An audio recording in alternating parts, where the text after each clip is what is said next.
So, as everybody knows, Scottish football isn't particularly outstanding at developing great young players, and a lot of it can actually be put down to the Scottish Premiership's over reliance on English football. Last year, I took a deep dive into why Scottish football wasn't producing enough good young players after Steve Clarke's Scotland national team crashed out of Euro 2024 with the second oldest squad in the competition, and 12 months on, not a lot has changed. When we take a look at how much game time the Scottish Premiership gave players aged 21 or younger last season, it makes for some pretty grim reading. According to Transfermarkt's information, the Scottish top flight ranked 13th out of 20 among UEFA's top 20 top flights. That may not seem bad, but if we take a closer look at that ranking, we can see that the Premiership's 12.6% score is well off the kind of nations it typically competes with. It's notably behind the Swiss Super League and the Czech First Flight, and absolutely miles behind the kind of leagues that are famous for developing youth players like the Dutch Eredivisie and the Belgian Jupiler Pro League. Although it's also worth noting just how well the Scandinavian leagues are doing here as well. But that is only half the problem, because of those under 21 players who are getting game time in the Scottish Premiership,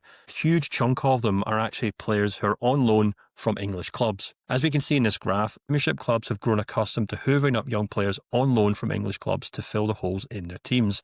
Over the course of the 10 seasons prior to the last one, the Premiership loaned on average 24 players from English clubs. That works out at 2 per club in the Scottish top flight, and in many cases those players are under the age of 21. For example, this season has already seen Scottish clubs pick up 24 players on loan, 17 of them are aged 21 or younger, and in every single case, these on-loan talents are taking the place of a player that could be promoted from the youth academy. Whether most of these clubs in Scotland are doing this because they don't rate their own youth players is certainly up for debate, and obviously differs from one club to the next. But in my opinion, most clubs in the Scottish top flight don't have anything resembling a long-term recruitment strategy and find themselves floundering in each and every transfer window. And in many cases, it's just simply easier to bring a player in on loan from England whose wages will probably still be covered by the parent club.